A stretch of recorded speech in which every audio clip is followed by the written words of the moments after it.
There's a version of VW ownership that most people are living, and then there's the version that the truly dialed-in owners are living. On the surface, both groups seem to be doing the same thing. They change their oil, they rotate their tires, they fill up the tank and drive. But underneath that surface, there's a whole layer of maintenance that the second group is doing consistently. Tasks that almost never come up in a standard service reminder, that most dealerships won't bring to your attention unless you specifically ask, and that the average VW owner goes years, sometimes the entire life of the car, without ever addressing. These are the overlooked tasks, the ones that don't announce themselves with a warning light until the damage is already done, the ones that fall into the gap between oil changes and major services, quietly determining whether your Golf, your Jetta, your Passat, your Tiguan, or your Polo runs like a refined European car well past 150,000 miles, or starts feeling tired and expensive at 80,000.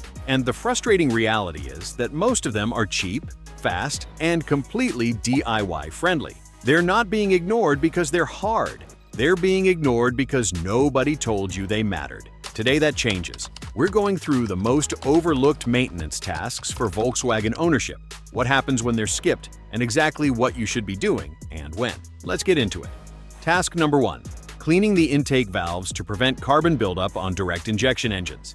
If your VW has a TSI or TFSI engine, which covers the overwhelming majority of petrol Volkswagens sold in the last 15 years, your car has a direct injection fuel system.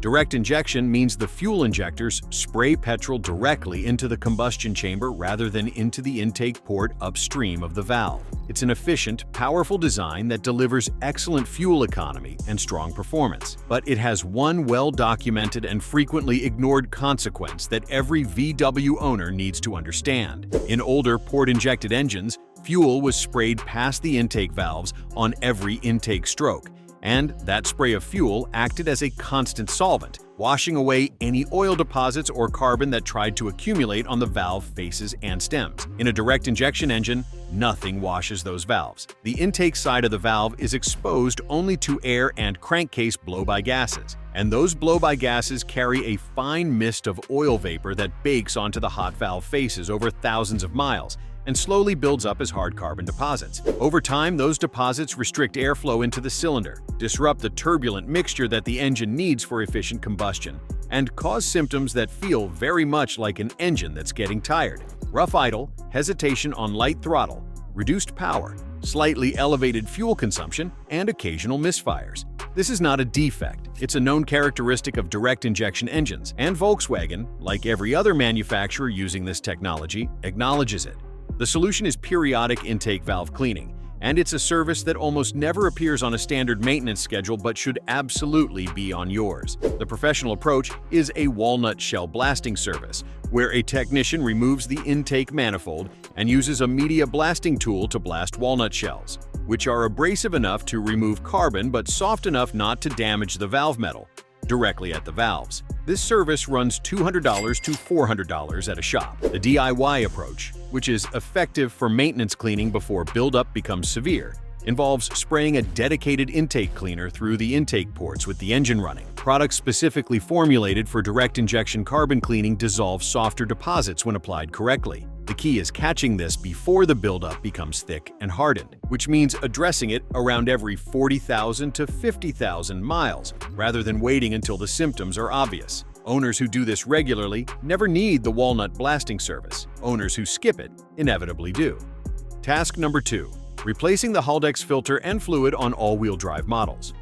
If you own a Golf R, an Audi-platformed VW, or any Volkswagen with the 4Motion all-wheel drive system, there is a maintenance item sitting at the rear of your drivetrain that is almost universally overlooked, and when it fails from neglect, the repair cost is genuinely painful. The Haldex unit is the electronically controlled clutch coupling that distributes torque between the front and rear axles on VW's all-wheel drive platform. It's what makes 4Motion work, and it runs in its own dedicated oil that has its own filter, its own service interval, and its own very specific consequences for neglect. The Haldex unit operates by engaging a clutch pack that's bathed in Haldex oil. A small internal pump driven by the drive shaft circulates this oil through the filter and across the clutch surfaces. Over time, that oil degrades, picks up clutch material, and the filter becomes restricted. When the filter clogs, the internal pump struggles to build the hydraulic pressure that engages the clutch pack. The result is reduced all-wheel drive function. The rear axle doesn't receive torque as quickly or as consistently as it should, and eventually accelerated clutch wear that leads to a Haldex unit replacement costing $800 to $2,000 depending on the model. The service is simple and the parts are affordable. A Haldex filter and oil service kit, which includes the filter, the drain plug washer, and the correct Haldex oil, runs $40 to $70 depending on the generation of your unit. The job involves lifting the rear of the car, locating the Haldex unit on the rear axle, removing the drain plug to empty the old oil, unscrewing the filter housing, replacing the filter element, reinstalling the housing, and refilling with fresh oil through the fill port. It takes about 45 minutes and should be done every 30,000 to 40,000 miles. Volkswagen's official position on this interval has been inconsistent over the years, which is part of why so many owners miss it. But the mechanics who work on these systems professionally are unanimous that 40,000 miles is the absolute maximum, and that 30,000 is better for anyone who drives enthusiastically or in conditions where the all-wheel drive system is working regularly. This is one of the cheapest ways to protect one of the most expensive components on your VW. Task number 3: inspecting and replacing the spark plugs at the correct interval. This one sounds like it should be obvious. Spark plugs are a standard maintenance item. Surely everyone knows to replace them. And yet the specific way that Volkswagen owners get this wrong is subtle and surprisingly common. The issue isn't that people forget spark plugs exist. The issue is that the extended service intervals Volkswagen publishes for their Iridium spark plugs, sometimes up to 40,000 miles, lead owners to push those plugs further than they should, particularly on turbocharged engines where plug conditions are significantly more demanding than on a naturally aspirated motor. A turbocharger compresses air and increases cylinder pressure, which means the spark plug has to fire reliably under more pressure than a standard engine demands. Higher pressure requires a stronger spark, which accelerates electrode wear. An Iridium plug that might genuinely last 40,000 miles in a naturally aspirated engine may start showing meaningful degradation at 25,000 to 30,000 miles in a TSI engine that's regularly driven under boost. And a slightly worn spark plug on a direct injection turbocharged VW doesn't just reduce performance slightly. It causes the ignition coil to work harder, to fire across the wider gap, which accelerates coil wear and leads to the coil pack failures we've talked about before. It's a chain reaction that starts with an overdue plug change and ends with a misfire and a check engine light. The correct approach for most VW TSI owners is to inspect the spark plugs at 20,000 miles and replace them by 30,000 miles regardless of whether they look obviously worn. The cost of a set of correct specification NGK or Bosch Iridium plugs for a 4-cylinder VW engine is $30 to $50. The ignition coil failure that worn plugs accelerate costs $80 to $150 per coil, and misfires on direct injection engines can damage the catalytic converter if left running long enough. Fresh plugs at the right interval are cheap insurance against an expensive chain of downstream failures, and when you do replace them, always use the correct heat range specified for your engine. Volkswagen's turbocharged engines are heat range sensitive in a way that matters for plug longevity. Task number 4: flushing the brake fluid before it absorbs enough moisture to compromise your braking system.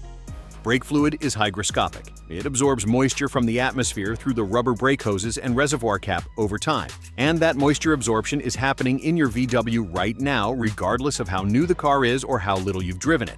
This is not a contamination problem that can be prevented by driving carefully or storing the car well. It is a fundamental chemical property of glycol-based brake fluid, and it has a direct and measurable impact on braking performance that most VW owners have never experienced because they've never driven the car with fresh brake fluid to compare. Fresh brake fluid has a boiling point well above 400 degrees Fahrenheit. Brake fluid that has absorbed 3 to 4% moisture, which typically happens within 2 to 3 years of being in the system, has a boiling point that can drop below 300 degrees Fahrenheit. The danger of a reduced boiling point is brake fade under hard use, where the heat generated by sustained braking vaporizes the fluid in the caliper. And vapor, unlike fluid, is compressible. When vapor enters the hydraulic line, the brake pedal goes soft or goes to the floor, and the stopping power you were counting on is not there. This is a real safety risk, and it's entirely preventable. Volkswagen specifies a brake fluid flush every 2 years regardless of mileage, and this is one of the few service intervals that experienced mechanics universally agree with and consider non-negotiable.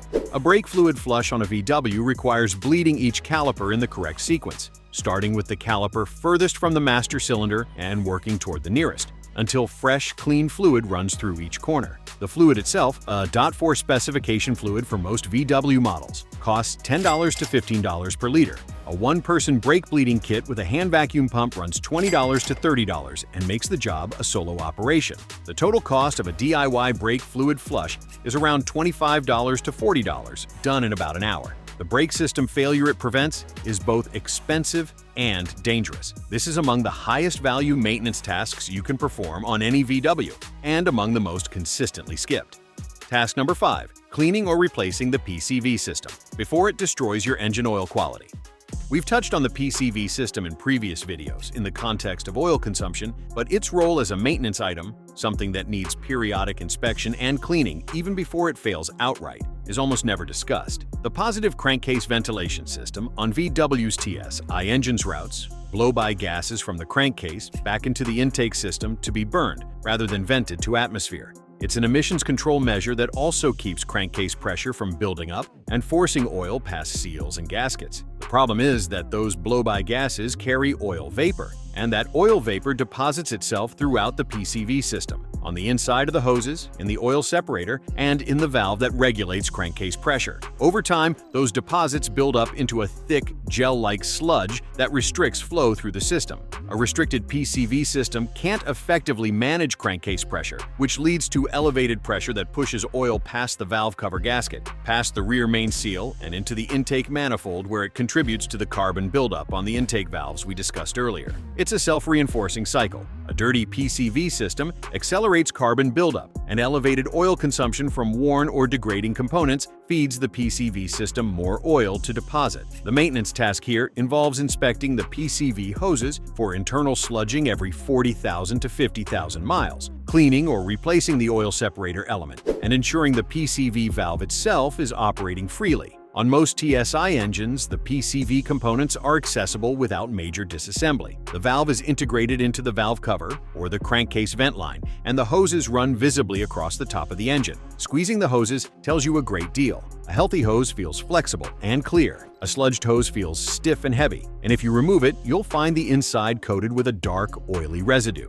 Replacement hoses and PCV valves for most VW applications cost $20 to $60 depending on the engine. Cleaning the system with an appropriate solvent before that point is often sufficient if you catch it early. Either way, this is maintenance that most VW owners never do, and its impact on long-term engine health is far greater than its cost or complexity would suggest. Task number 6. Lubricating the door, hinges, sunroof tracks, and latches. Before they seize this one might seem like housekeeping rather than real maintenance, but ask any high-mileage VW owner about their sunroof, and they'll tell you a story that changed their perspective very quickly. Volkswagen's panoramic sunroofs, which appear on Golfs, Tigans, Passats, and many other models, run on a track and cable system that requires periodic lubrication to operate smoothly and reliably. Without it, the cables dry out, the felt channel lining hardens, and the sunroof motor starts working against increasing resistance every time it opens or closes. A sunroof motor working against a dry binding track doesn't fail dramatically. It fails gradually, drawing more current each cycle, until one day it either burns out entirely or strips its drive gear. At that point, the sunroof may be stuck open in winter, stuck closed permanently, or moving only when pushed manually. A sunroof motor replacement on a Tiguan or a Golf runs $200 to $500 at a shop, and the access is involved enough that most people consider it a specialist job. The entire situation is prevented by applying a small amount of sunroof track lubricant, a dedicated product, not WD-40, which dries out and attracts grit, to the track channels every year or every 15,000 miles. A tube of the correct lubricant costs $8, 10 minutes of application time. That's the entire investment required required to prevent a $400 repair. The same logic applies to door hinges and door latch mechanisms. VW's door hinges on Golfs and Polos in particular are known to develop a creak or groan that owners accept as normal aging. It isn't. It's a dry hinge that, left unlubricated, can develop enough friction to cause the hinge pin to wear and eventually lead to sagging doors that don't close flush. A drop of penetrating oil or white lithium grease on each hinge every year or two keeps them operating silently and without wear for the life of the car. Combined with a spray of dry PTFE lubricant on the door latch mechanisms and the striker plates, which prevents the sticky, hesitant latch engagement that develops on older VWs, these few minutes of attention preserve the quality feel and fit that made you appreciate the car when it was new. Task number 7. Checking and adjusting tire pressures for the spare wheel. Every VW owner checks their tire pressures occasionally. It might not be as often as it should be, but the four corners of the car get some attention at some point. The spare wheel, however, whether it's a full-size spare under the boot floor or a space-saver emergency spare, almost never gets checked. And the cruel irony of a flat spare tire is that it reveals itself only at the exact moment you need it most, after you've already had a puncture and you're standing on the side of a motorway trying to solve a problem that has just become twice as bad. Spare tires lose pressure over time through the natural permeation of air through the rubber, and a spare that was correctly inflated 3 years ago may now be significantly underinflated, sometimes critically so. A space-saver spare typically requires a higher pressure than standard road tires, often around 60 psi, and it deflates silently in the boot for years, without any indication that it's no longer ready for use. A full-size spare on an F-rack or under the boot floor faces the same issue with the addition of environmental exposure that can accelerate valve stem degradation.